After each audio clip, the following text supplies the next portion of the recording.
हम लोग plasma membrane के बारे में पढ़ेंगे। प्लाज्मा मेम्ब्रेन को हम लोग सेल मेम्ब्रेन भी कहते हैं।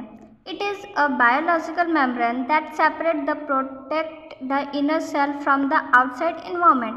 ये एक बायोलॉजिकल मेम्ब्रेन है जो कि सेपरेट करता है और प्रोटेक्ट करता है इनर सेल को आउटर इन्वायरमेंट से। It consist the lipid bilayer. ये कंसिस्ट करता है लिपिड से, जो कि 2 लेयर का बना होता है, जिसको बाइलेयर कहते हैं। और बना किससे होता है? वो फॉस्फोलिपिड से विथ कोलेस्ट्रॉल। फॉस्फोलिपिड में 2 वर्ड्स आते हैं, फॉस्फो प्लस लिपिड। फॉस्फोर और लिपिड जो कि कोलेस्ट्रॉल होता है, और it maintain the temperature of the cell. ये टेम्परेचर मेंटेन करता है सेल का। अब हम लोग स्ट्रक्चर के बारे में पढ़ेंगे।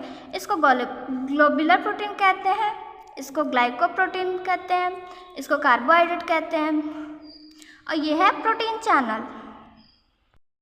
प्रोटीन चैनल है, यही जो है कि यही डिसाइड करता है कि सेल के अंदर कौन सा मटेरियल जाएगा, कौन सा मटेरियल नहीं जाएगा। और ये है कार्बोहाइड्रेट, ग्लाइकोप्रोटीन। ये फिलामेंट ऑफ द साइटोस्केलेटन है। साइटोस्केलेटन का फिलामेंट वो होता है जो कि जो सेल को मूवमेंट में हेल्प करता है। ये अल्फा हेलिक्स प्रोटीन है, ये ग्लोबुलर प्रोटीन है। अब हम लोग आगे पढ़ेंगे cell cycle. Cell cycle is essential of series that event that take place in a cell that cause it divided into 2 daughter. Cell cycle एक प्रोसेस होता है। सेल साइकिल एक प्रोसेस होता है जो कि एक सेल को डिवाइड करता है 2 डॉटर सेल में, उसको हम लोग सेल साइकिल कहते हैं। सेल साइकिल के 2 फेज होते हैं, इंटरफेज और एम फेज। वो हम आगे पढ़ेंगे। फेज के बारे में पढ़ेंगे।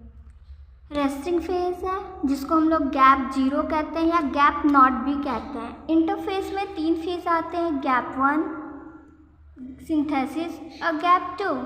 और थर्ड जो है वो है सेल डिवीज़न। इसमें हम लोग माइटोसिस भी करते हैं या तो मियोसिस भी कर सकते हैं। अब हम लोग रेस्टिंग फेज पढ़ेंगे, जिसमें गैप नॉट होता है और जी नॉट बोलते हैं। A phase where is cell has left the cell cycle and has stop dividing. यहाँ पे कोई डिवाइडिंग नहीं होती है, और अगर कोई सेल कंप्लीट होता है तो उस सेल को डिवाइड करने के बाद स्टॉप करने का काम करता है। दूसरा है हम लोग इंटरफेज। इंटरफेज में पहला आ रहा है गैप 1, जिसको G1 कहते हैं।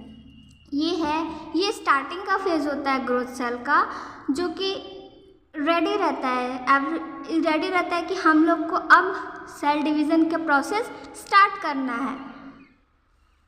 और जहाँ एस फेज आता है, सिंथेसिस फेज जिसको कहते हैं, वहाँ पे सिर्फ DNA रेप्लिकेशन करता है, बाकी उसमें का कोई पार्ट डिवाइड नहीं होता है, सिर्फ DNA रेप्लिकेट करता है। फिर उसके बाद जो है गैप 2 है। गैप 2 उसमें होता है growth and prepare for mitosis या मियोसिस।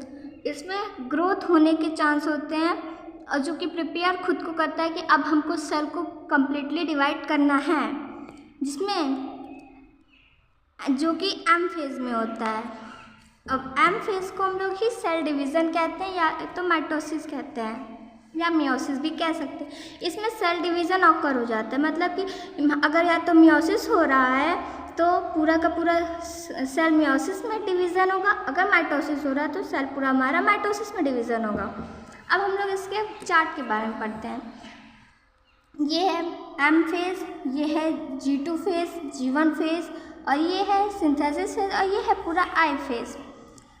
यहाँ से शुरू हो रहा है, फिर उसके बाद G1 में आता है। अगर G1 में जो डिवीज़न हो गया है, ठीक है, हो गया, लेकिन अगर जो डिवीज़न करने के लिए बिल्कुल कैपेबल नहीं है, उसको G0 फेज में हम लोग भेज देते हैं। अगर वो थोड़ी देर के लिए स्टॉप मूवमेंट करता है, स्टॉप है तो ठीक। अगर उसको फिर स्टार्टिंग में फिर अब उसको अगर करना है डिवीज़न, तो वो फिर से आके G1 फेज में आके सिंथेसिस करने लगता है।